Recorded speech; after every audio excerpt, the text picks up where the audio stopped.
Esse é o Big Shot Pod.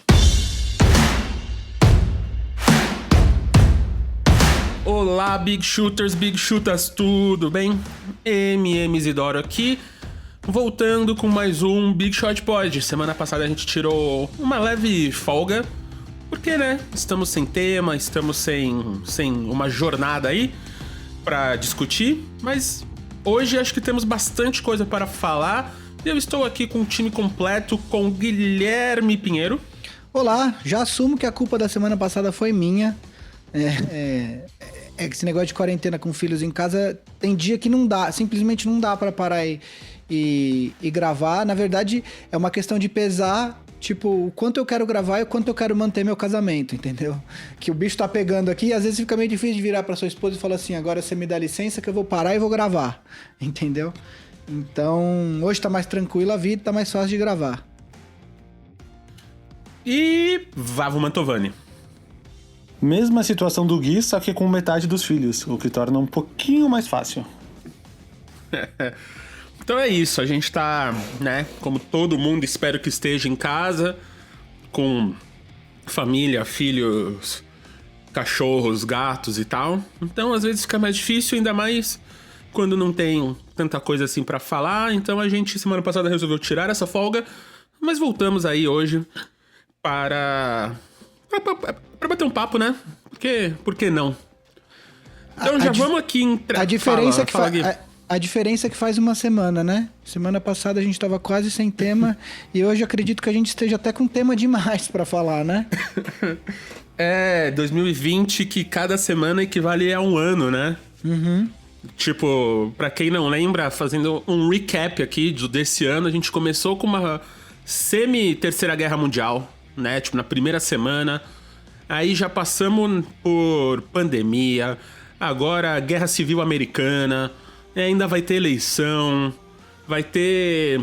Tipo, só que no Brasil já teve cloroquina, já teve impeachment e volta e vai, e o cara no cavalo, e... Nossa, é tanta coisa em tão pouco tempo, né? Que nem parece que tem só... nem parece que tem só 6 meses esse ano, né? Pois é.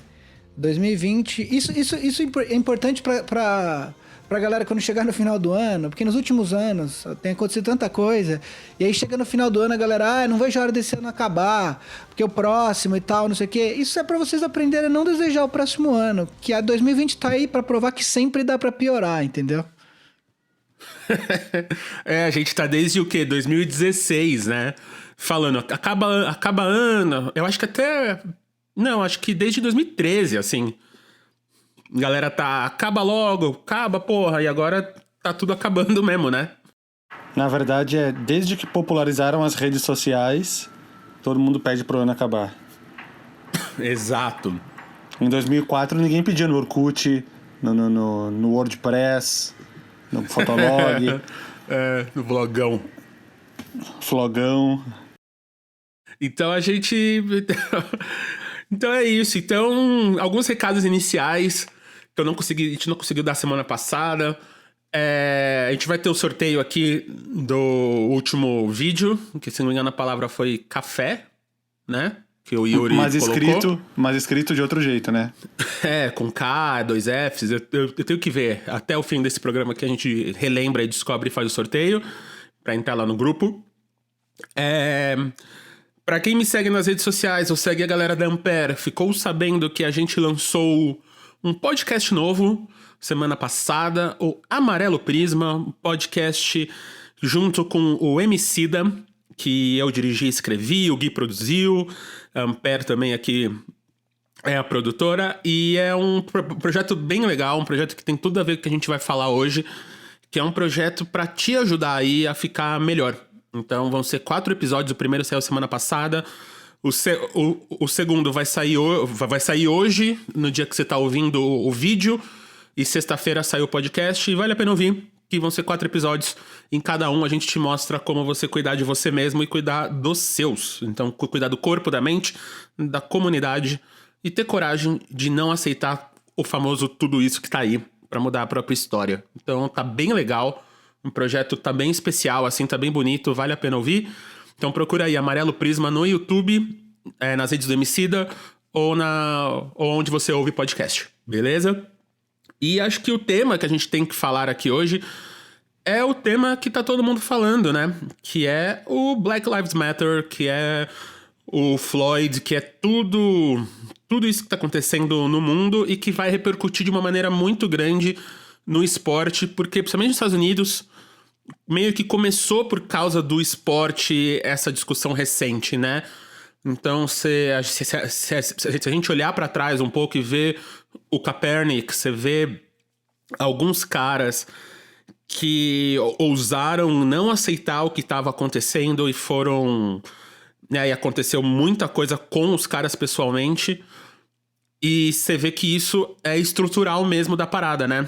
Que eles estavam sendo usados, milhões estavam sendo feitos deles, mas eles não têm direito a falar nada. Então acho que muito nessa provável volta do esporte esse ano que vem, ou quando voltar, vai ter bastante dessa discussão. Vocês acham, meninos? Bom, vamos lá. Esse é um daqueles programas... O pessoal nunca gosta quando a gente envereda muito por um caminho de política, mas eu acho que a primeira coisa que a gente pode observar disso é que as coisas... É impossível de separar as coisas. Tudo é política, né? Inclusive, não se manifestar sobre qualquer tipo de assunto é uma posição política, né? A gente viu muitos jogadores da NBA fazendo questão de participar das manifestações em várias cidades. A gente viu o Karl Anthony Towns, que perdeu a mãe por Covid, na manifestação em Minneapolis, que é onde aconteceu o assassinato brutal do George Floyd, né? Alguns outros jogadores que eu vi, o Jaylen Brown dirigiu de Boston até Atlanta, que é a cidade natal dele, acho que é Atlanta, se eu não me engano, para participar das manifestações. Malcolm Brogdon participou, vários jogadores. Enes Kanter entrou também nas manifestações em Boston, né? Então, assim, o ponto eu citei alguns jogadores aqui, mas tem muita gente envolvida. O que aconteceu nos Estados Unidos é algo que é sistêmico, não é caso isolado. Se você, há 3 semanas atrás, estava todo mundo falando do Ahmaud, né? Que é um cara que foi... assassinado porque ele estava correndo fazendo exercício numa vizinhança de predominância branca. Enfim, se você olhar, a cada 3, 4 semanas tem um episódio desse, né, nos Estados Unidos. E aqui também, e é importante falar que aqui também. Há 2 semanas atrás a gente estava falando do João Pedro, que é um menino de 14 anos, que foi assassinado numa ação da polícia com um tiro de fuzil, né? Então, assim, é importante... 72 tiros na casa, né? Exatamente. É importante que a gente observe que esse tipo de coisa não está acontecendo só lá, né? Ontem, o Marcel falou do Emicida. Ontem, no programa que ele faz parte no GNT, ele deu um depoimento, um vídeo que está circulando aí nas redes sociais, que ele fala, é um absurdo, e eu só tô retransmitindo o que ele falou, tá? Porque eu sou branco, eu não tenho lugar de fala nessa questão. Eu só tô falando o que o Emicida falou. É um absurdo que, pra gente discutir a questão racial aqui no Brasil, precisa acontecer algo lá fora, né? Porque esse tipo de coisa que a polícia faz em alguns lugares não é também algo isolado, né? Pelo contrário, infelizmente é algo rotineiro. Então, tudo isso que está acontecendo, e eu acho que tem muita coisa semelhante que está acontecendo nos Estados Unidos e está acontecendo no Brasil, é uma coisa muito importante para a gente parar e pensar, e a gente que é branco principalmente, escutar muito, sacou? Escutar muito o que as pessoas que se sentem ameaçadas todos os dias das vidas delas têm para dizer. Eu acho que a gente tá mais aqui para escutar do que para falar e para dar voz para essas pessoas. Quer dizer, a gente que tem esse privilégio, a gente tem que saber também ajudar a reverberar a voz dessas pessoas, entendeu? Exatamente. Tem uma questão muito forte, e é porque a gente está trazendo isso aqui num programa que fala sobre esporte, que fala sobre basquete. É que muito do que as pessoas estão falando é essa coisa de direito mesmo, né? Então, no episódio que vai pro ar essa semana, e o da semana que vem também, do Amarelo Prisma, a gente vai falar muito sobre isso, que é o papel, principalmente do homem masculino, né? O homem mesmo negro na sociedade. Então, o homem negro é muito do homem negro, principalmente no Brasil, ele demora muito pra entender que ele é negro. Ele demora muito pra aceitar que ele é negro, né? Então, vocês vão ver depoimentos lá do Fiote, do próprio Emicida, falando que muitas vezes eles foram entender que eram negros em lugares como o Brasil com 20 e poucos anos. E entender que é negro é aceitar o cabelo, é aceitar a cor da pele, é aceitar uma história que muitas vezes você não sabe que é a sua, entendeu? Tipo, você entender que você veio de escravo, mas da onde que o escravo veio? Que ele era um rei na África e chegou aqui, ele era um escravo, sabe? Então tem muitas coisas dessas que estão acontecendo. E, ao mesmo tempo, é a exploração dos corpos negros. Então, se a gente hoje vê esporte, se a gente hoje até constrói casas, né? Tipo, fábricas, muito da estrutura da sociedade está em cima das costas dos homens negros.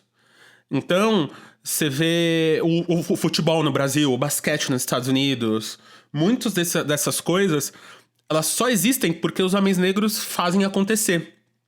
E as mulheres também estão lá, só que as mulheres também ficam presas nesse eixo de exploração, né? Porque o homem negro, ele tem que ser usado, ele tem que ser sempre forte, ele tem que ser um machão, ele tem que ter medo de... não tem que ter medo de sair de casa, mas ele fica com medo de sair de casa, então ele tem que ser forte pra aguentar. E aí ele chega em casa, acaba tendo várias relações de abuso, de relacionamento com filhos, com esposa, com uma porrada de coisa. E ao mesmo tempo, quando ele tá na quadra, ele tem que performar, ele tem que ser quase o... Pra mim é muito a figura do Jordan, sabe? No Última Dança, que ele é quase um robô, né? Tipo, você quase não vê ele com sentimentos. Você quase... É a desumanização da pessoa. Então a gente tá falando que, tipo, os nossos ídolos são negros, mas na hora de sair da rua eles podem tomar um tiro nas costas, sabe? Tem um vídeo que tá rolando também, eu não sei se vocês viram, que é o vídeo do cara do FBI sendo preso. Eu vi. Então, que é exatamente isso. É um cara que só tá fumando do lado de fora de um bar. E aí chega 2 policiais brancos e prendem o cara. Do nada, assim. E aí o cara vai e fica xingando os policiais, como todo negro americano que tem uma certa empáfia, né? Tipo, tem a briga racial americana é muito diferente da nossa, vem de lugares diferentes. Os resultados e as ideias são iguais, e a necessidade é igual, mas a maneira de fazer é diferente. E o cara fica xingando, aí quando os caras pegam a carteira do cara e abrem e vê que o cara é do FBI, é absurdo, assim. Que o cara fica chamando eles de imbecil e tal, que os caras estão fazendo uma burrada. E, cara, e no fim é isso, assim, tipo, aqui no Brasil, quanto tempo demorou? Quantas crianças morreram só esse ano? A gente tava falando de Ágata, João Pedro, né? Tipo, quantas crianças morreram, tipo, em casa ou indo pra escola, sabe? Tipo, uma coisa, tipo, a gente tem aqui crianças no podcast, né? Vocês dois têm filhos e tal, eu tenho meus afilhados.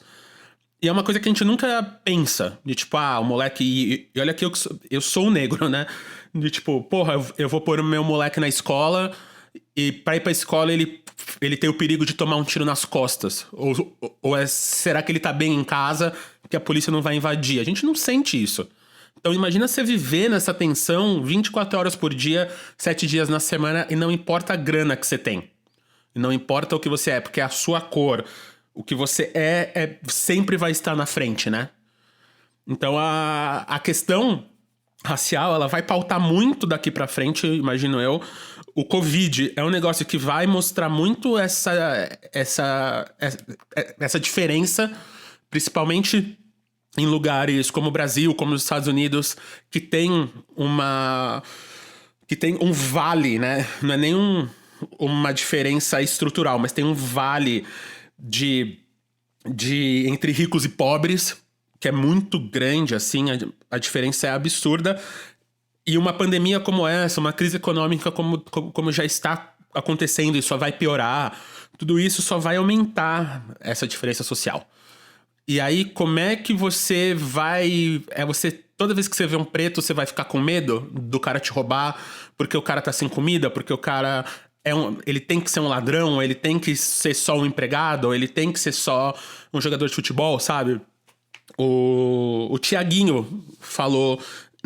nem foi o Thiaguinho, foi o João Vicente, se não me engano, que também tá no Papo de Segunda lá, que falou que ele tava com o Thiaguinho, o cantor, no restaurante no Rio, e aí uma senhora veio tirar foto, e ela tirou foto, e depois que ela tirou a foto, ela virou pro Thiaguinho e falou: você canta? Ele, canta lá, eu sabia que eu tinha te visto, porque pra um preto tá nesse restaurante, ou ele canta, ou ele é jogador de futebol. Então, tipo, cara, só isso que a gente pode fazer. Ela falou isso? Ela falou isso pro Thiaguinho. Meu Deus. E isso, assim, é uma senhora achando que, tipo, tava... Muito provavelmente, porque eu já passei por isso em algumas vezes e deixei passar e não deveria ter deixado passar. Que é, tipo, tá falando bem, que é o famoso a gente venceu na vida. Porque a gente tá comendo num lugar que, em teoria, a gente não deveria estar. Mas a gente só tá naquele lugar porque a gente tomou um espaço que é o único espaço de sucesso que a gente pode tomar. Que é ou ser jogador de futebol, ou ser explorado pelos nossos corpos fortes, ou ser explorado pelo nosso talento, que historicamente, na história da cultura pop, foi quase sempre roubado de nós, né? Teve que vir um Elvis pra roubar o rock and roll do Little Richard, ou qualquer coisa. Teve que ir... Qualquer coisa que você for ver, de poesia, música, de livro, de artes cênicas e tal, tem sempre essa dualidade, né? Se até Jesus Cristo, que era árabe, ele virou branco, imagina o que não fazem com a gente, tipo, no dia a dia. Então, essas questões são muito importantes da gente trazer, porque são questões que vão pautar, são questões que podem abalar muito, e ainda mais ligas, como a NBA e a NFL, onde os jogadores são essas pessoas que são negras, né? Então, se esses jogadores resolverem... Como foi com o Kaepernick, mas imagina isso num nível global, assim, no nível de todo mundo que é negro não aceitar e fazer uma greve, ou tipo, ir pra cima, ou usar o seu poder de fala e o seu poder de exposição pra fazer alguma coisa. Então é isso que a gente tá falando aqui, é por isso que é importante a gente falar disso, porque provavelmente muitas das pessoas que estão ouvindo isso são as pessoas que sofrem esses abusos todo dia. E muitas vezes eles nem entendem o abuso que tá sentindo e o que eles estão sentindo, né? Porque no Brasil é muito velado. No Brasil, o racismo é um racismo muito velado e é um racismo estrutural que a gente nunca deu conta, assim, a gente nunca falou, a gente sempre que joga pra baixo do tapete, que é eu preciso comer, eu preciso fazer outras coisas, eu preciso trabalhar, eu preciso ser explorado, porque senão isso aqui eu não consigo fazer. E é isso, tipo, o sonho do homem preto hoje no Brasil é o sonho do homem branco, né? Quer ter uma casa, quer ter um carro, quer representar, quer estudar. Não é um sonho que é dele mesmo, não é um sonho que foi dado pra ele. E muitas vezes, os únicos lugares que ele se vê impossíveis fazer isso é tomando esses outros lugares, como a gente falou, né? Sendo um pagodeiro, sendo um jogador de futebol, sendo qualquer outra coisa que não é um médico, não é um CEO de empresa. Porque não é o lugar que foi separado pra ele na sociedade. E isso é mentira, né? Isso nunca esteve certo, ainda mais agora. Então essa discussão é uma discussão que é real, vai pautar muito, mas muito mesmo, eu acho, desse futuro próximo. A gente tem eleição americana esse ano. É uma eleição que ela acontecendo ou não, né? Tipo, por causa da pandemia, por causa de golpe, tem muitas questões que ela pode não acontecer e muitas questões que ela pode acontecer e ser contestada, né? Essa pauta ela vai vir muito grande, assim, porque é a pauta que não dá mais. Que não dá mais pra gente não falar. Porque enquanto existe um Michael Jordan que faz milhões, só que ter vários moleques que fazem milhões só nesse lugar, a gente tem que falar. Sabe? Tipo, tem um time da NBA que o dono é preto? 100%, sabe assim? Tipo, que a família é só preta? Tem um dono da NFL... Um time de futebol brasileiro, É muito raro você ver esses caras, né, lá em cima. O Jordan é dono, mas cara, o Jordan precisou jogar trocentos anos de contrato com a Nike. Mesmo dentro dos jogadores, o Jordan é exceção, né? Quer dizer... Aliás, Michael Jordan, que o Gui citou vários jogadores que se manifestaram, Michael Jordan foi um deles, né? Ele que, inclusive, era uma expectativa das pessoas, principalmente depois do The Last Dance, onde foi cutucada essa ferida, que ele não se manifestava tanto nesses assuntos raciais. Aconteceu que 2 semanas após a exibição do documentário, veio essa questão à tona de uma forma como a gente está vendo. Então o Jordan, ele se posicionou, deveria ter preparado aqui para ler algum trecho, não preparei, mas acho que é fácil de encontrar. E o Michael Jordan escreveu então esse statement, e ele fala que está muito triste com tudo que aconteceu, com a dor das pessoas, que ele está ao lado dessas pessoas que estão indignadas com o racismo e com a violência, com as pessoas de cor no nosso país. Ele diz, não, basta, né? We have had enough, tipo, chega disso. Aí ele explica que ele não tem as respostas, mas devemos ter força para essa luta. É uma declaração de mais ou menos umas 10, 15 linhas aqui, e ele fala no final que o coração dele está com a família do George Floyd e com todas as outras pessoas que tiveram as vidas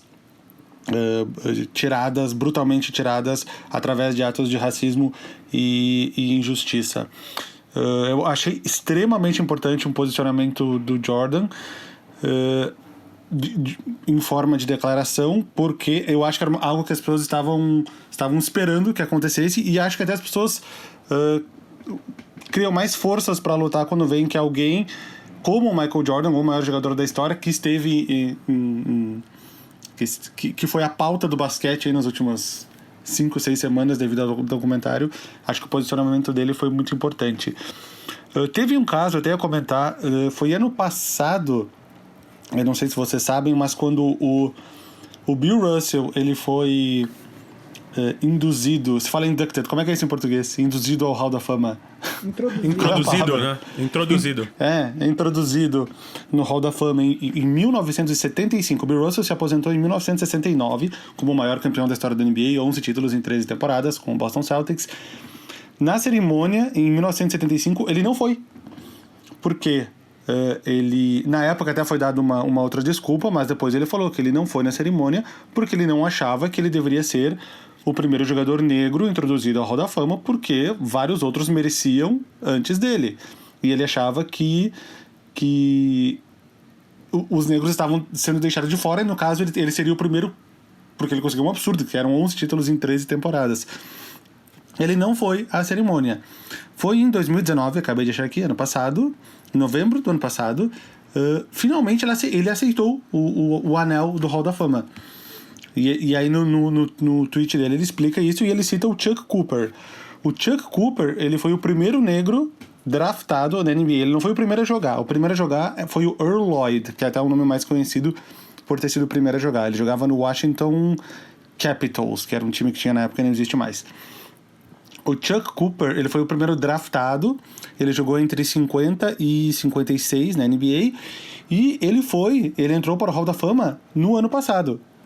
Não pela carreira dele em quadra, porque ele era um cara de, 6, 7 pontos por jogo em 6 temporadas, mas pela simbologia disso, dele ter sido o primeiro jogador negro draftado, e ele entrou para o Hall da Fama em 2019. Então, o Bill Russell, por ter visto esse progresso, por ter visto o Hall da Fama aceitar um jogador, colocar um jogador no Hall da Fama justamente por ele ser o primeiro negro draftado, ele acabou aceitando o anel do Hall da Fama no ano passado.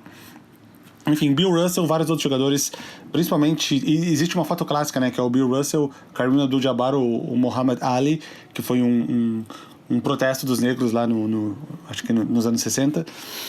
Bill Russell tem um histórico de luta forte contra o racismo, e essa história eu achei que seria curiosa falar, porque ela não veio, acho que, tanto à tona, assim. Por exemplo, já existiu o Big Shot Pod, e eu não me lembro da gente falar sobre isso. Então eu achei importante colocar agora toda essa história do Bill Russell entrando pro Hall da Fama.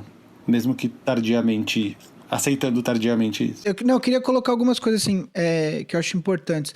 A primeira eu queria dar uma indicação, o podcast do Woj, que saiu ontem, se eu não me engano, com 2 técnicos, o Quinn Snyder, que é do Utah Jazz, é branco, e com o Lloyd Pierce, que é o técnico do Atlanta Hawks, que é uma das cidades com a maior percentual de população negra dos Estados Unidos, técnico do Atlanta Hawks, falando sobre a posição dos técnicos, enfim, como que eles estão pensando enquanto associação.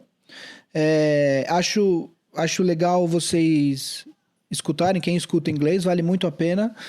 Uma das coisas que eles falam, se eu não me engano, é o próprio Lloyd Pierce, que fala que está conversando com os assistentes técnicos dele. Ele tem 2 assistentes técnicos que são brancos. E aí que um dos assistentes técnicos dele fala que precisou conversar com a filha para que ela não se torne uma dessas pessoas que se vale do privilégio de ser branco numa sociedade onde os brancos estão numa posição mais fortalecida para conseguir as coisas. E aí um termo que eu nunca havia escutado e que me chamou muito a atenção, eles falam em inglês, a weaponization of white privilege, que é a transformação do privilégio branco em arma. Como? Ele usa o caso, recentemente também, é um caso não deve ter um mês, de uma mulher que estava passeando no Central Park sem máscara. E aí um cara negro filma ela e fala, coloca a máscara. E aí ela chama a polícia, porque ela quer que a polícia prenda o cara. Só porque ele tá falando para ela usar máscara, sendo que é lei lá em Nova York, atualmente, que você tem que sair na rua de máscara. Né? Então, quer dizer, a mulher não só ela estava descumprindo a lei, como ela se sente no direito de chamar a polícia para, entre aspas, prender o cara porque ele é negro. Quer dizer, isso jamais aconteceria se a situação fosse inversa. Né? É um termo que não é meu, é deles que usam lá. Eu nunca tinha escutado, imagino que esse termo seja até mais popularizado em quem discute esse tipo de coisa. Então, esse podcast eu recomendo. Uma outra coisa que eu queria falar é que, assim, trazendo de novo para a situação do Brasil, a gente teve 2 manifestações na Paulista nesse domingo, e acho que todo mundo acompanhou. Uma era em prol do presidente e a outra era em prol da democracia, segundo quem convocou a manifestação, que foi a Gaviões da Fiel.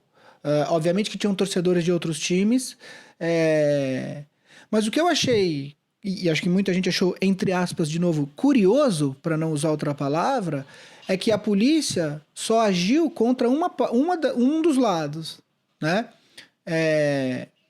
Aparentemente não estava tendo nenhum conflito entre os dois lados, estava uma galera na Fiesp, outra galera no MASP, não houve nenhum conflito direto entre essas 2 manifestações, mas a polícia achou por bem usar bombas de efeito moral e gás lacrimogêneo apenas de um dos lados. E quando você olha para esses 2 lados, existe uma diferença ali, socioeconômica e também racial. Quer dizer, a Gaviões da Fiel, a gente sabe da onde vem a torcida do Corinthians e quem são essas pessoas, né? Por que assim, eu não tô aqui para fazer nenhum tipo de insinuação, tá? Eu não tava lá, eu tenho amigos que estavam lá na manifestação e outros amigos que estavam cobrindo como imprensa, tá? Mas a gente tem que parar e se perguntar, por que a polícia agiu só contra um dos lados da manifestação? Se não estava tendo nenhum conflito. E quem está falando isso não sou eu. Vocês podem olhar aí na imprensa. Não, em nenhum momento houve conflito entre os 2 lados da manifestação. Por que a polícia agiu só contra um dos lados? Né? Eu acho que isso é uma outra questão. E aí, de novo, quer dizer, vocês não precisam escutar a minha opinião sobre o assunto. Eu, de novo, eu não tenho lugar de fala. Eu estou aqui só levantando coisas que eu acho importante a gente pensar. Mas, então, se você está aqui escutando o podcast, para e pensa, por que os jogadores da NBA estão fazendo questão de se manifestar? Tantos jogadores, né? O LeBron se manifestou várias vezes, quer dizer, ele pôs aquela foto ele pôs uma foto do policial ajoelhado e do Kaepernick ajoelhado, que é uma montagem que tem, que é This is Why, quer dizer, por que o Kaepernick se ajoelhava e por que a população negra americana se manifesta? É para que esse tipo de coisa que aconteceu em Minneapolis não aconteça de novo. Então olha para esses caras e pergunta por que eles estão participando. Esses caras são ricos. Esses caras estão com a vida ganha. Por que eles fazem questão de participar? Por que o Jaylen Brown fez questão de dirigir de Boston até Atlanta? Olha no mapa, sabe? Para participar na cidade dele, né? Porque, assim, se perguntem, vão atrás disso, né? Ou se não, se você não quer investigar isso, se tem algum amigo negro, conversa com esse cara, escuta o que ele tem para falar, sabe? Pergunta quais preocupações que ele tem quando ele sai na rua que a gente não tem, sabe? Escuta essas pessoas, entendeu? De novo, eu não tô aqui pra falar com ninguém, eu não tô aqui pra falar, pra ensinar nada pra ninguém. Eu tô aqui só pra escutar e se eu puder fazer com que as pessoas que se assemelham a mim, tanto no grau socioeconômico quanto na cor, se eu puder ajudar essas pessoas a escutar, a entender o nosso privilégio, eu acho que é isso que eu tenho que fazer, entendeu? E aí, de novo, como eu disse na minha primeira intervenção, dar voz para as pessoas que estão nessa posição não privilegiadas. Um amigo meu uma vez me explicou, ele queria fazer um estudo sobre isso, que é todas as vezes que ele entra no ônibus, negro, todas as vezes que ele entra no ônibus ou que ele está no ônibus e pessoas entram. E ele me citou vários exemplos, assim, de ele entrar no ônibus e uma pessoa está sentada na janela e a pessoa passar para outra, para passar para o banco de dentro para evitar que ele sente ao lado dela, sabe? Coisas assim. Ou tem várias... Se tem uma pessoa branca em um lugar vazio e ele em um lugar vazio, a outra pessoa, em absolutamente 100% das circunstâncias, a pessoa que entrar vai sentar no lado do branco, nunca no lado dele. Ele me explicou assim umas coisas que eu, como uma pessoa branca, nunca tinha pensado mais a fundo, mas e ele tava falando, cara, são pequenas coisas como essas no dia a dia, acumuladas ao longo de dezenas e dezenas de centenas de anos, que fazem com que essa luta das pessoas esteja crescendo cada vez mais. Eu não vou lembrar agora de cabeça os exemplos que ele deu, mas eram coisas assim tipo, que eu nunca tinha parado pra pensar. Tipo isso, é que nem isso, tem um espaço no lado branco e um espaço no lado negro. Teoricamente, 50% das vezes nessa situação, uma pessoa ia sentar no branco e 50% no lado negro. Mas ele falou que se entrarem 80 pessoas nessa circunstância, as 80 pessoas vão sentar no lado do branco, não importa. Tipo, que nem falou, uma parada estrutural. Tipo, a pessoa, não estou dizendo que as 80 pessoas são racistas, possivelmente não são, ou grande parte não são, mas numa situação dessa, o racismo tá tão na estrutura da sociedade que a pessoa acaba sentando do lado da pessoa branca, né, cara? Isso é muito bizarro. Não, e a gente tá falando aqui de pessoas brancas num país que basicamente, acho que tirando o sul, tirando a região do Vavo ali, a gente quase não tem pessoas brancas, né? É aquela cena do Bacurau, assim, quando os brasileiros brancos que estão fazendo que estão na moto ali, olhando a vilazinha pros americanos caçarem, os gringos caçarem, sentam na mesa com os caras e falam, não, a gente é do sul do Brasil, a gente não é igual a eles, a gente não é preto, a gente é branco. E aí os caras dão risada, sabe? Então é a mesma coisa de ter supremacista branco aqui, que tem uma história que é horrível, mas eu adoro, que é uma galera do ABC, se não me engano, dos carecas e tal, que são supremacistas brancos, e eles foram num encontro que teve de supremacistas brancos lá na Europa. E aí eles chegaram lá e os caras foram escorraçados. E eles não entendiam por quê. Porque na cabeça deles eles eram brancos, só que eles chegaram lá e eles não eram. E aí os próprios caras expulsaram os caras, sabe? Encheram eles de porrada e expulsaram os caras do pico. Então aqui a gente tem esse racismo estrutural que até quem é preto, quem tá nesse lugar, muitas vezes não se vê, porque no Brasil tem uma dinâmica muito louca que envolve grana, que envolve status social, que envolve uma porrada de coisa. Então, o Simonal falava isso nos anos 60, que aonde um preto não entra, muito provavelmente um branco pobre também não entra. sabe? Então, tipo, aqui a gente tem uma parada de racismo estrutural que é muito grande, muito maior. E o que é louco de ver o que tá acontecendo agora é que vários desses caras que são ricos, famosos, é a primeira vez na história que muitos deles conseguem se posicionar. Porque se você era um negro, então te pega nos Estados Unidos, você pega o Sammy Davis Jr., que era um negro judeu deficiente, que ele não tinha um olho, e dançava pra caralho lá com o Frank Sinatra, né? Ele era lá do Hat Pack. Você pega os roqueiros, os funkeiros. Tem uma porrada de gente que nunca pôde falar. O Michael Jordan a carreira inteira, né? Até no documentário fala lá dele não apoiar o candidato. O O.J. Simpson, antes dele assassinar, né? Antes dele assassinar ou não, né? O que você acredita ou não. Muito negros famosos, eles não podiam se manifestar politicamente, eles não podiam se manifestar de uma maneira que não fosse branca. Aqui no Brasil é a mesma coisa. O Pelé, vários dos cantores. Quando o Simonal se manifestou, ele quis ser amigo da galera do DOPS, né? Tipo, e foi uma coisa muito ingênua de eu preciso mostrar o meu poder, eu preciso mostrar que eu, preto, também posso ser amigo desses caras, sabe? Não foi, tipo, de maldade necessariamente, assim. Então, a gente entra num lugar que a gente tá numa época que a parada é tão foda que esses caras que jogaram um jogo branco a vida inteira, hoje, eles têm que virar. Mesmo que isso custe a carreira deles, E acho que e pra mim essa é a questão muito, de tipo... Será que se todo mundo, grande parte dessa galera apontar, vai custar a carreira mesmo? Porque foi só o Kaepernick, né, que se fudeu. No final ele se fudeu, mas ele se deu bem por causa da Nike e tal, né?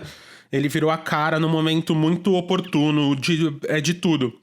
Mas se times inteiros de negros, se times inteiros que tem do maior jogador ao roupeiro negro, resolverem não jogar, resolverem ajoelhar eles, o que acontece? A gente nunca passou por isso, a gente nunca teve esse poder, a gente nunca teve essa transmissão simultânea no mundo inteiro de fazer isso, sabe? Então, a parada do Floyd, o que eu tô achando bem interessante e poderoso, é que é isso, foi tipo a gota d'água em muitos lugares que tá transbordando no mundo inteiro. Então, você vê no campeonato alemão, jogador escrevendo na camisa,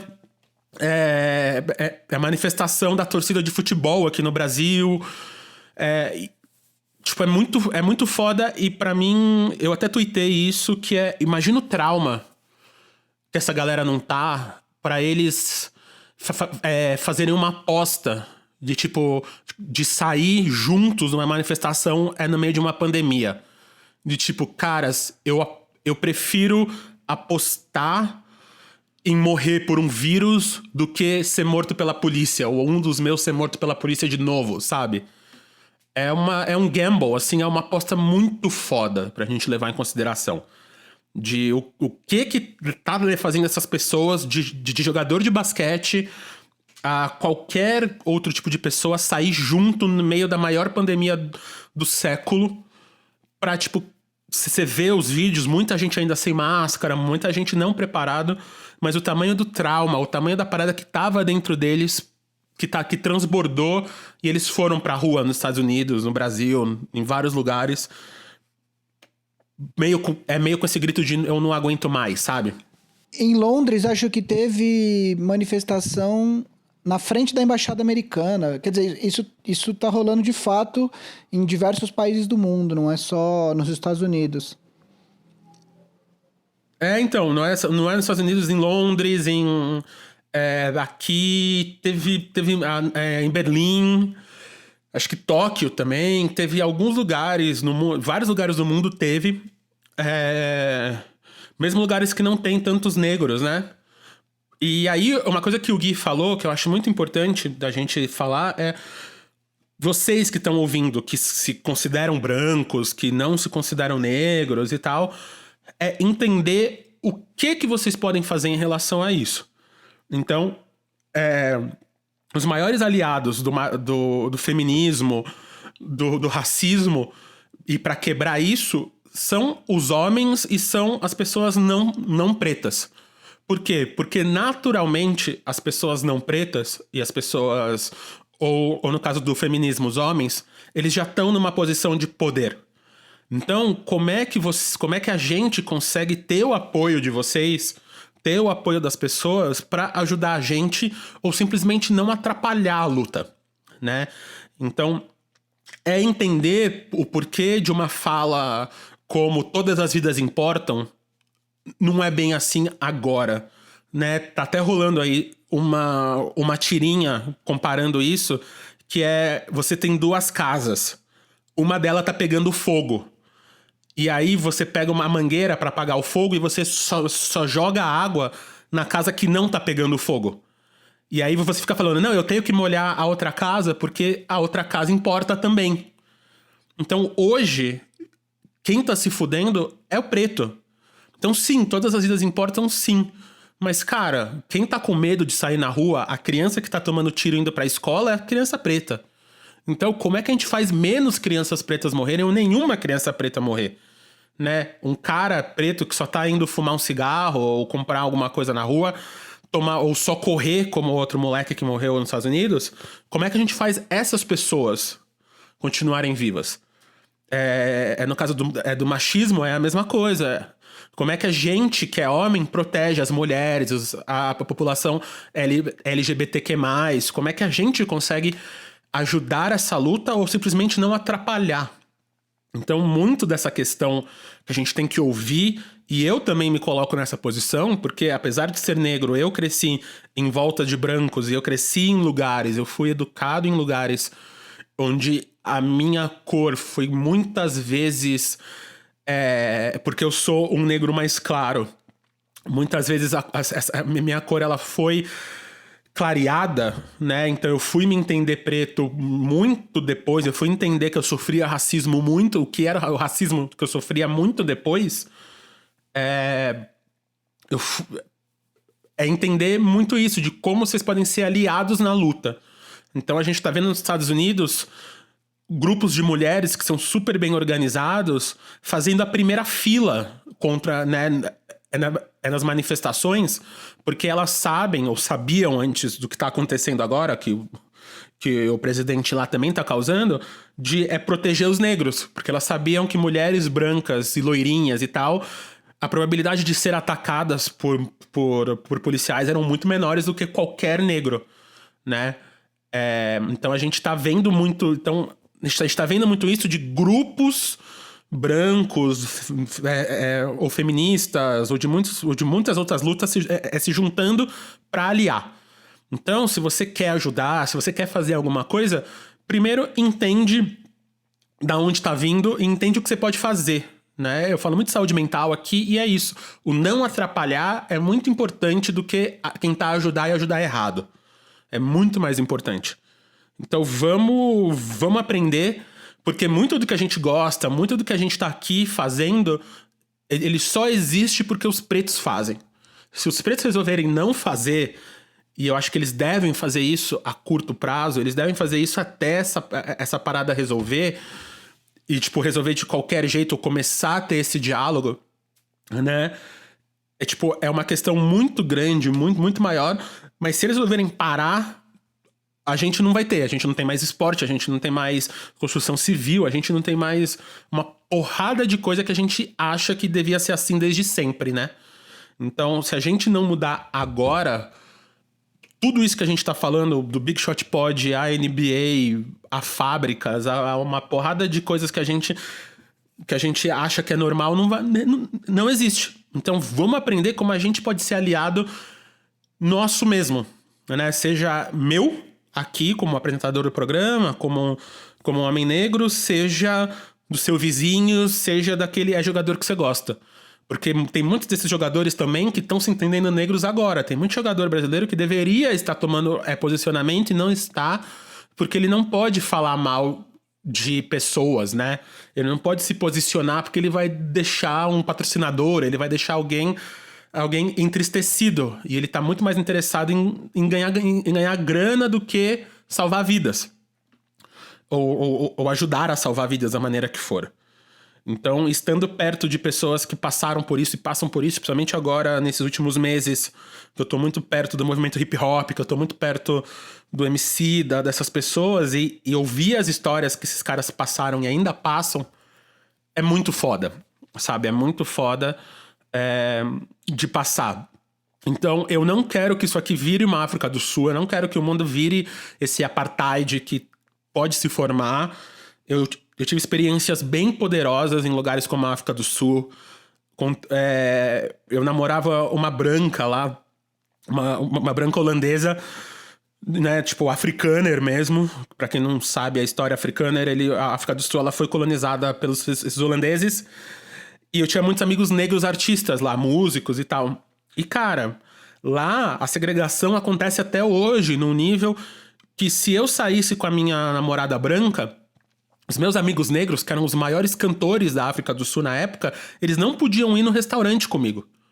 E aí a minha pele, ela clareava naturalmente porque eu tava com essa menina. Se eu saísse com meus amigos negros nos lugares que eles podiam ir, a minha namorada não podia entrar. Porque ela era branca. E aí a minha cor, com esses meus amigos negros, ela escurecia naturalmente. Então eu tava muito no meio do caminho que eu podia ter essas duas experiências. Só que as pessoas que moravam lá não podiam discutir. E isso é uma parada que vai ter que quebrar, que vai demorar anos. Tipo, gerações pra quebrar. Porque os brancos caçavam negros. O avô dessa minha namorada caçava negro de fim de semana. Ele ia em fazendas e ficava atirando como se fosse safari. A gente tá falando disso, tipo, um cara que fazia isso nos anos 60, 70. Então, é um trauma coletivo que a gente tem. Sabe? É um trauma foda. E parafraseando o próprio Mandela, quando ele trouxe a ideia do Ubuntu, que o Emicida traduziu muito bem aqui, e eu ouvi muito quando eu tava lá, é a ideia do eu sou porque nós somos. Então, é uma frase Zulu que quer dizer isso. Eu sou porque nós somos. Então, se eu tô aqui apresentando esse programa, se eu sou sócio do Gui, se eu sou amigo do Vavo, se tenha jogador de basquete jogando e fazendo qualquer coisa, é porque a gente é isso, sabe? A gente é um coletivo. Então, eu só posso ser eu no indivíduo se a gente estiver dentro desse coletivo. Então, se eu tenho essa voz, se eu tenho esse poder, se eu tô fazendo essas coisas, é porque o meu coletivo me apoia e eu apoio o meu coletivo.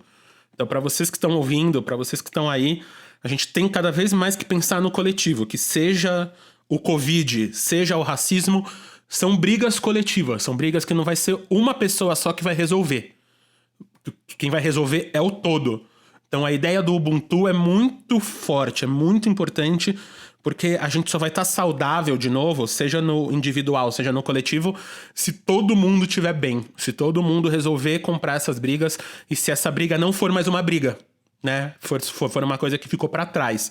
Então, da mesma maneira que várias coisas ficaram para trás nesses 200, 500, 300 anos radicais que a gente viveu na história humana, de trabalho infantil, trabalho escravo, várias coisas que eram legais, né, que estavam na lei, ficavam para trás. O racismo,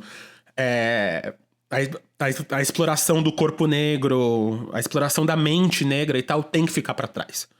Então, você aí pode fazer a sua parte da mesma maneira que a gente tá aqui fazendo esse programa, da mesma maneira que a gente tá como Ampere, como Fresno, como pessoas fazendo a nossa parte.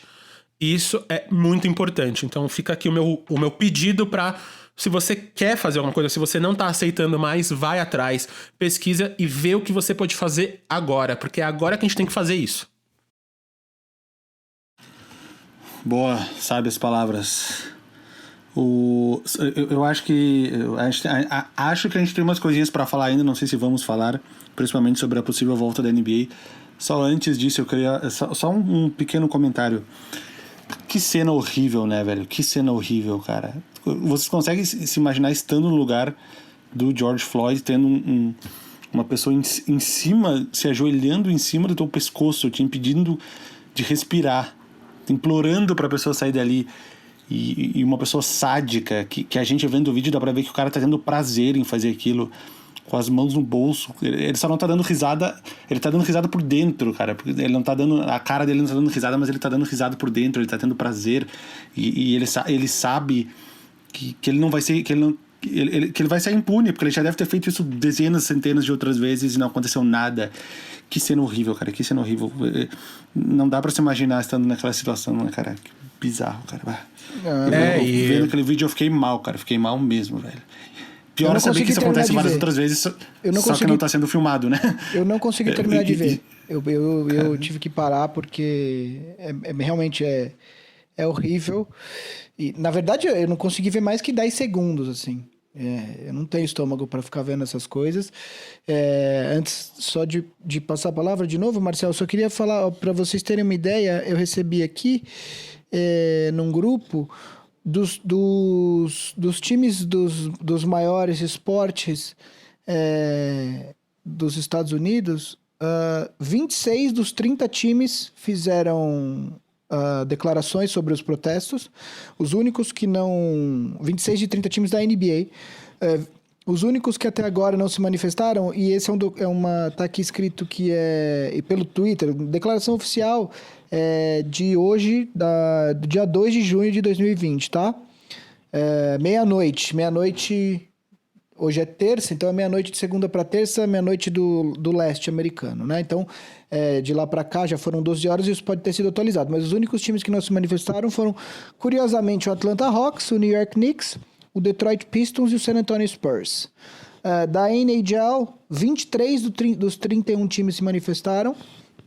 Da NFL, 15 dos 32 times se manifestaram. E aí você vê, é um esporte que tem uma minoria negra que pratica, o beisebol, só 10 dos 30 times se manifestaram até agora. Então, assim, de qualquer maneira, se você for somar todos esses times, mais da metade de todos os times das grandes ligas profissionais se manifestaram, para vocês terem uma ideia do tamanho que as coisas estão tomando e da importância que todo mundo em posições de poder se manifeste a respeito, declarando apoio e etc, né? Infelizmente é algo que é uma discussão que a gente está tendo porque aconteceu uma tragédia, mais uma, né? Como a gente disse, não mais é a primeira. Mais uma, isso não é ato isolado, quer dizer, isso é estrutural e não é só nos Estados Unidos, é no Brasil, é no mundo todo, né? Mas finalmente eu acho que tem muita gente acordando para falar, cara, a gente não pode deixar essa discussão para depois, sabe? Isso a gente tá esse problema racial, eu acredito nisso, vocês têm toda a liberdade de discordar de mim, mas eu acredito que ele é das primeiras questões que a gente tem que trabalhar para construir um país novo, um mundo novo. Acho... A gente tem uma série de questões políticas e todas as vezes que a gente entra na seara política que muita gente não gosta, não sei o quê, mas eu acho que a solução das questões políticas passa por essa discussão racial, entendeu? Aliás, é fundamental que essa discussão seja feita para que a gente resolva outros problemas lá na frente, entendeu? A gente tem que voltar e dar esse passo primeiro, resolver isso, entendeu? Porque existe uma questão estrutural, eu só estava tentando lembrar de algo que eu queria falar e que eu tinha esquecido. Tem um amigo meu no Twitter, ele é amigo meu e ele está no Twitter também, eu conheço ele e tal, e ele é negro. E uma vez ele colocou uma questão, são aquelas coisas que você nunca para pensar, mas quando um negro te pergunta, você fala assim, putz, é mesmo. Outro dia ele me perguntou, ele virou e falou assim, quantas vezes você foi num médico e ele era negro? Qualquer médico da sua vida inteira. Quantos médicos negros você conhece? Sabe? Tipo, por que médico? Porque a gente sabe o quão difícil é você entrar numa faculdade de medicina, né? A gente sabe quanto custa se você não consegue... Se você quer ir para uma USP da vida, para uma UERJ, o FRJ lá no Rio, enfim, uma das universidades de medicinas públicas, não pagas, cara, você tem que gastar um dinheiro absurdo para estudar, e são raríssimos os casos de pessoas que vêm do sistema de ensino público para entrar numa faculdade dessas, então é muito difícil. E se você tem que ir para uma faculdade particular de medicina, eu não tenho ideia de quanto custa, mas eu vou chutar aí que custa coisa de 5, 6 pau por mês, né? Então, é muito caro você ser médico, você chegar ao status de médico. Então, ele usa essa profissão de médico porque eu acho que diz muito sobre essa questão estrutural do nosso país. Então, é isso, assim, se pergunta aí você na sua casa, quantos médicos negros você conhece? E acho que é isso, assim, eu falei o que eu tinha para falar, acho que o Marcel tem muito mais lugar para falar aqui, eu só tentei levantar algumas coisas que eu gostaria que as pessoas pensassem aí. No final, essa é o tal da meritocracia, né? A gente tá falando, eu coloquei tudo isso que a gente tá falando aqui no Prisma, então, se quiserem adentrar isso, ouçam lá, vocês vão aprender muita coisa para ajudar vocês, mas principalmente essas questões. E a meritocracia, o problema dela é a gente pensar que só basta a gente querer.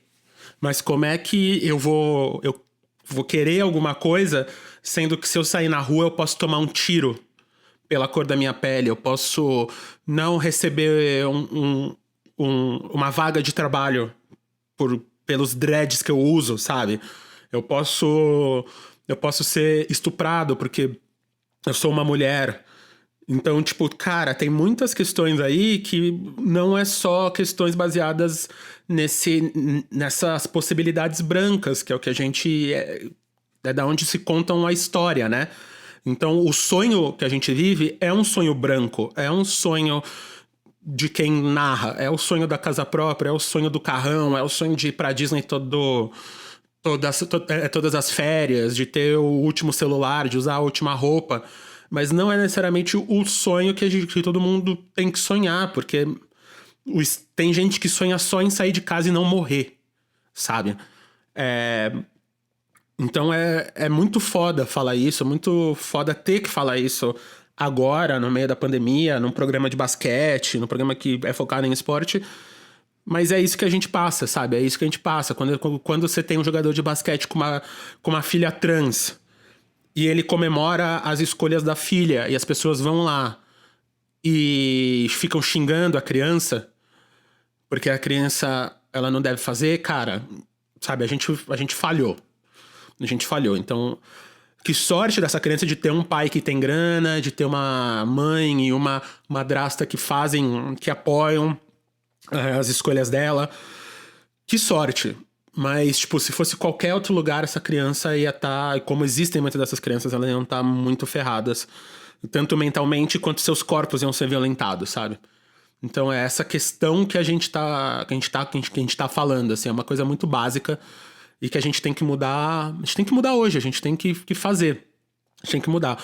Então, tem um podcast, pra quem fala inglês aí, que é o 1619, que é um podcast do New York Times. Ele até ganhou o Pulitzer, as reportagens. E 1619 é o ano que o primeiro navio com escravo chega nos Estados Unidos. E aí, em 7 episódios, eles narram como essa escravidão ainda não acabou. E o que isso acontece. Então, no Brasil, a gente acha que acabou porque a Princesa Isabel assinou lá a Lei Áurea em 1888.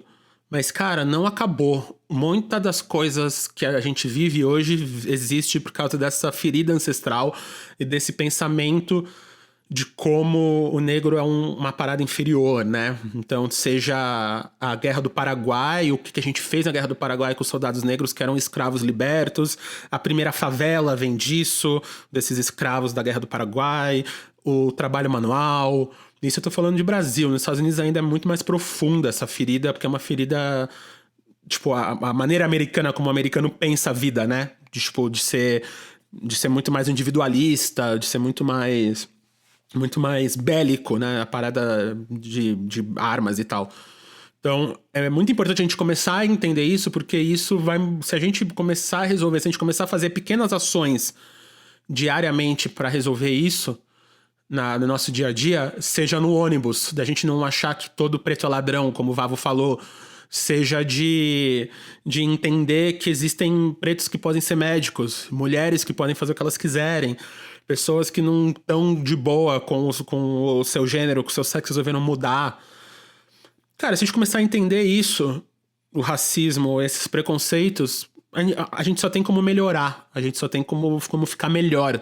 Não é que vai piorar. Não tem como... Tipo, sempre tem como piorar, mas não tem como ficar muito pior do que tá agora, assim. Então, cada ação que a gente fizer nesse caminho vai ser uma ação que a gente vai fazer pra gente ficar bem. Então, mesmo se você não acreditar que vai mudar alguma coisa, tenta fazer, porque a sua vida pode ficar melhor. Pode ter menos violência, pode ter menos separação, violência com você, sabe? Deixa eu fazer de novo essa frase. Então, você pode não acreditar que vai mudar pro outro, mas pode mudar pra você. Você pode ser menos assaltado, você pode ser menos roubado, você pode ir pra um lugar muito melhor na sua vida, porque a separação de castas, como a gente tá hoje, vai diminuir. E isso diminuindo, a gente vai pra um lugar muito melhor como sociedade, a gente vai pra um lugar muito melhor como civilização. Então é a gente entender que a gente tá nessa mudança de algo que tá há 400, 500 anos acontecendo. Então, enquanto tiver morrendo criança preta, criança indígena, criança gay, qualquer adulto, qualquer coisa, por coisas que eles não podem mudar, que é a cor da pele, que é o tipo de cabelo, que é opção sexual, sabe, preferência sexual, a gente não vai sair dessa. E só pra fechar, se a gente tá aqui falando de basquete, é porque nos últimos 40, 50 anos foram os negros que construíram isso. É os negros que a gente torce lá. Então, se você não faz isso pro Michael Jordan, se o Jordan entrar no ônibus e você não coloca a mala do lado pra ele não sentar do seu lado, por que você faz isso com outra pessoa?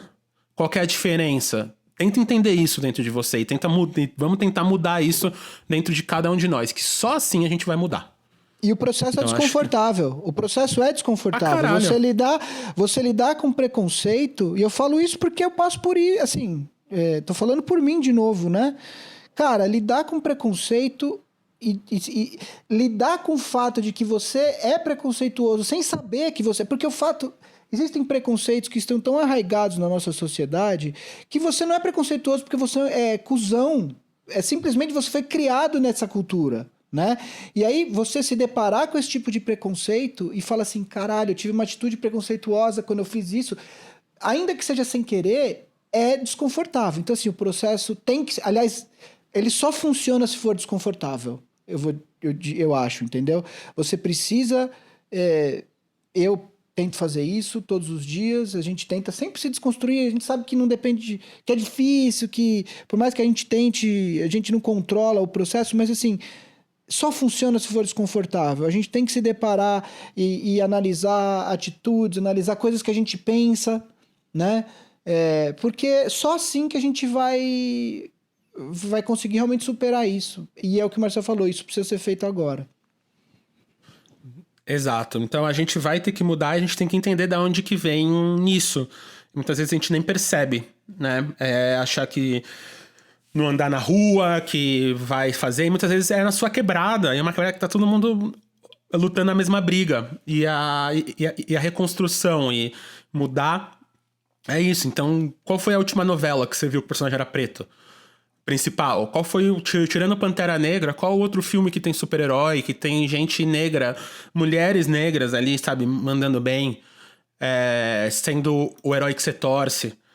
Então tem uma representação, tem um rolê que tá começando a mudar muito, tá mudando, não vamos mudar isso, tá indo. Mas por que eles não podem? Por que a gente não pode fazer? Porque a gente não pode ser super-herói, porque a gente não pode ser médico, porque a gente não pode ser presidente de empresa, porque a gente não pode falar de basquete, porque a gente não pode fazer isso. E o papel do branco, o papel até do próprio negro hoje é ouvir, discutir, entender. Entender e tentar mudar. Porque é só assim que a gente vai fazer. É um diálogo. A gente tem que ter um diálogo entre a gente. Se tem uma lição que o Mandela deu, é isso. Só pra... Já estamos falando isso há bastante tempo, mas só pra não alongar muito. Mas o Mandela é uma pessoa que vale muito a estudar nesse momento.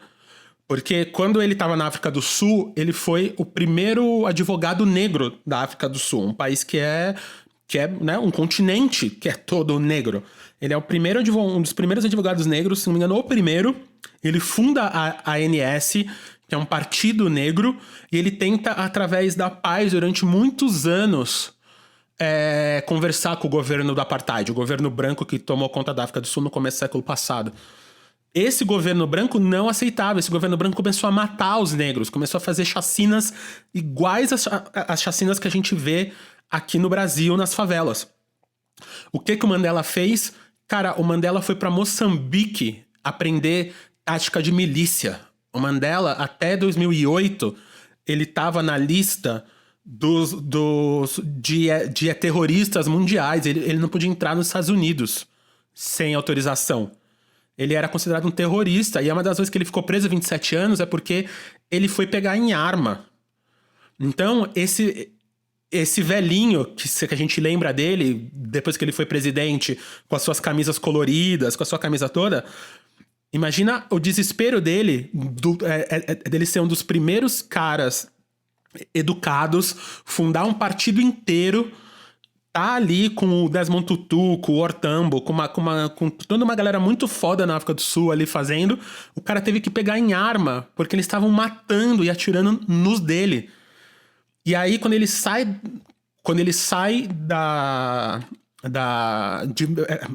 prisão, principalmente de Robben Island, que é a ilha que ele ficou, que fica na costa de Cape Town ali, ele entende que é o diálogo que vai mudar. Porque da mesma maneira que ele e os outros pretos estavam presos nessa ilha, os guardas também estavam. E foi a primeira vez que eles puderam conversar, preto com branco. Então, tem muito guarda que humilhava eles no começo da sentença, quando eles foram presos, que no final da sentença tava brother dos caras. Porque eles conseguiram ver que eles eram iguais, eles conseguiram conversar, eles conseguiram entender a dor um do outro. E se a gente não dá chance da conversa, se a gente não dá chance da mudança, isso nunca vai acontecer. Então agora, eu acho que globalmente a gente tá na parte em que o Mandela tá pegando em arma. Então, você vê nos Estados Unidos inteiro, principalmente, que é mais fácil pegar em arma. Essa é uma questão que estava para acontecer há muito tempo, né? Então, a gente está hoje na parte da milícia. Eu quero muito que isso passe rápido para a gente poder chegar na parte do diálogo. E que a gente não precise ficar preso numa ilha com o nosso algoz para a gente poder conversar. Então, se a gente está aqui e é estudando o passado, estudando quem veio atrás, os nossos ancestrais, que a gente vai entender o futuro. Então, se a gente tá aqui hoje, se eu tô aqui podendo falar, se meu pai, que é o primeiro negro da família dele, que foi para uma faculdade, conseguiu fazer uma carreira e me deu as possibilidades que eu tenho hoje, se ele conseguiu fazer isso, e ele conseguiu fazer isso necessariamente não assumindo a raça dele, que é um rolê que ele tá entendendo agora, e me deu a chance de eu conseguir fazer isso 30 anos antes dele, eu quero que meus filhos consigam fazer isso de berço. E isso a gente só vai fazer se vocês me ajudarem. Se vocês se ajudarem a não acontecer isso quando o Isidorinho nascer aí. Então, é isso. Eu agradeço muito esse espaço, a gente ter essa voz, a gente ter esse caminho, a gente ter esse espaço para conversar, porque é só assim que a gente vai fazer. Então, quem sobrou aí nesse podcast, ouviu até o final, eu peço muito que vocês levem isso em consideração, porque provavelmente a gente vai ter meses e anos muito difíceis na nossa frente. Mas se a gente se ajudar, se a gente olhar um pro outro, se a gente começar a conversar e conseguir apoiar um ao outro, vai ser mais fácil do que necessariamente precisa ser. E peço que a gente consiga fazer isso agora, não quando começar uma guerra civil, não quando começar uma ditadura, não quando que a gente não precise chegar nesse lugar. Porque já tá acontecendo. Os negros já estão passando por essa Guerra Fria, já estão passando por essa ditadura há muito tempo. Então, acho que é isso. Você quer falar da NBA, Vavo? Podemos deixar pra semana que vem, sem problemas. Na verdade, tá bom. Assim, a gente já tem vai voltar, né? Só para dar um panorama aí para quem não tem acompanhado, vai voltar. Os times estão conversando sobre ainda o método. A possibilidade maior é que não voltem todos os 30 times. Eles estão cogitando quantos times voltariam, se voltariam os times que tem chance ainda de playoff, enfim, isso está sendo discutido, tem questões financeiras envolvidas, porque o salário dos jogadores é pela temporada regular, então como é que você volta 22 times, 20 times que terminam a temporada regular, mas aí os times que ficam de fora, enfim, questões que estão sendo analisadas, não tem nada decidido ainda, então a gente pode falar na semana que vem, né? Mas a boa notícia, pelo menos para que a gente possa ter algo para fazer durante essa quarentena que parece que não acaba nunca, é que aparentemente teremos jogos.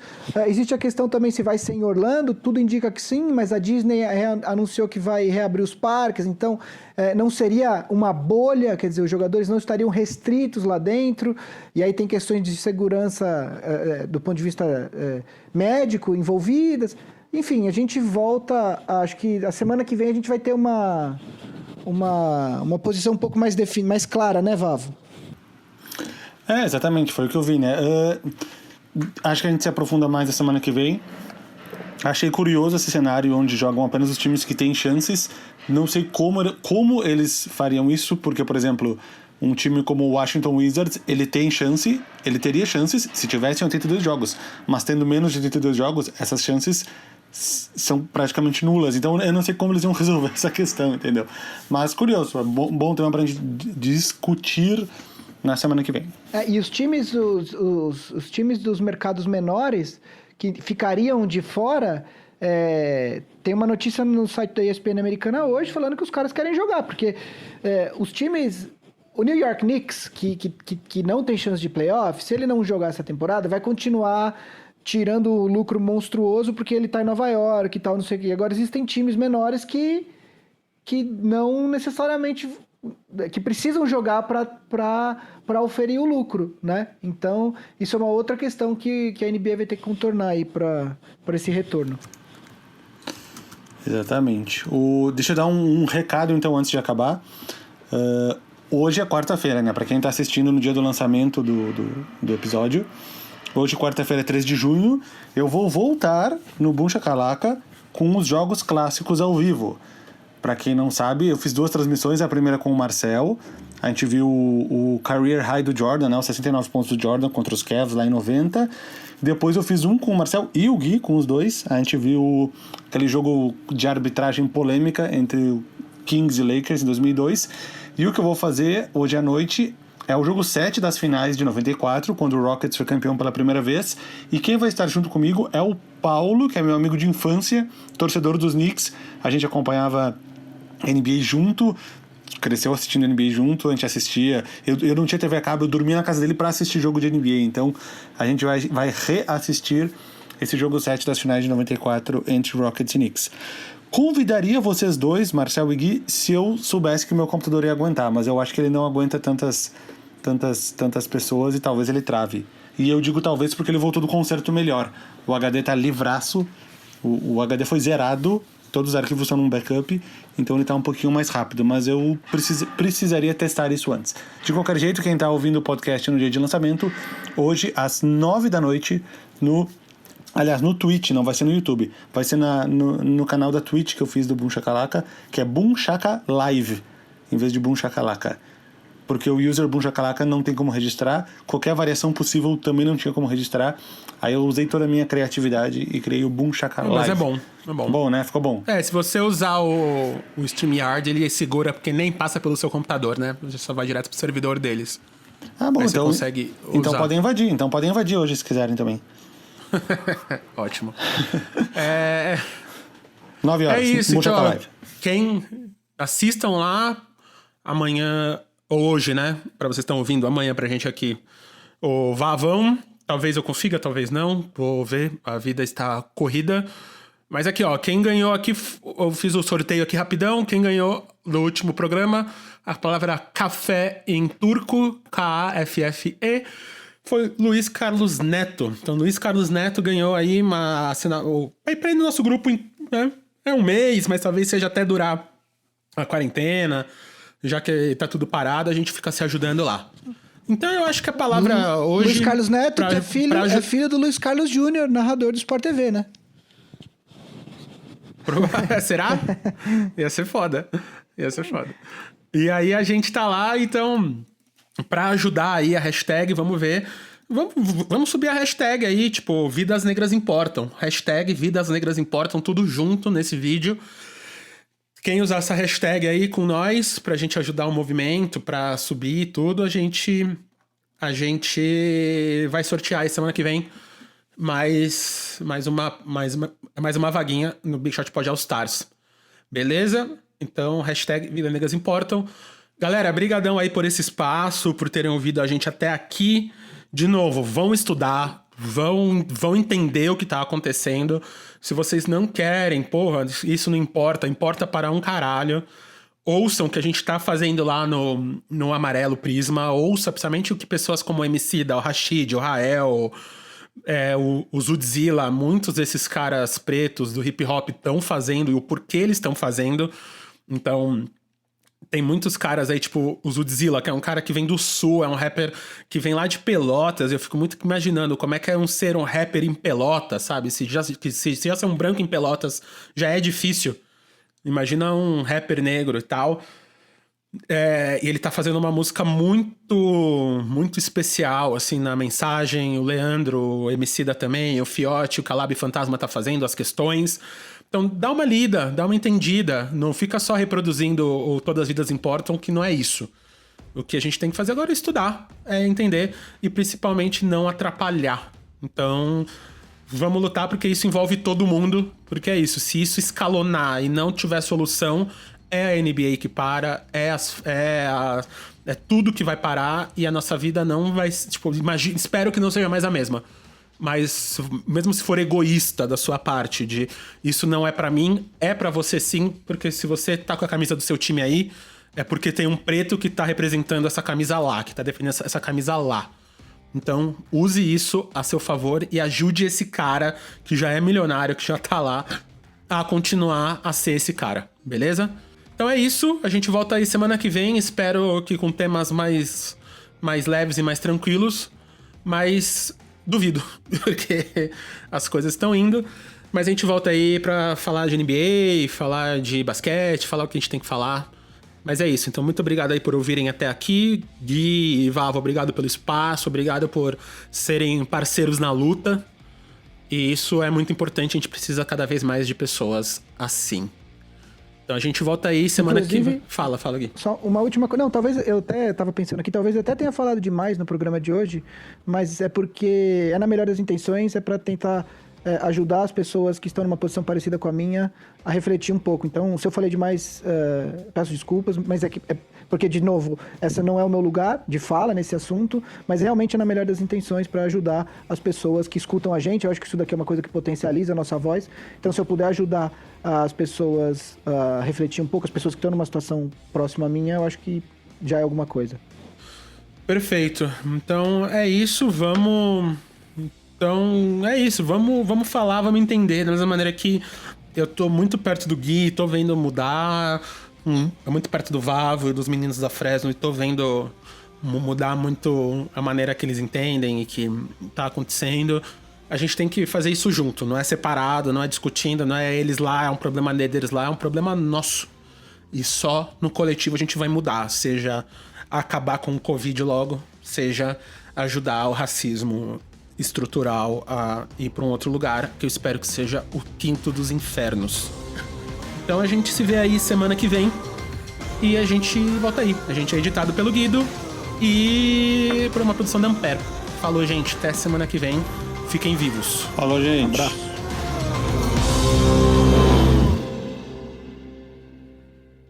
Ampere.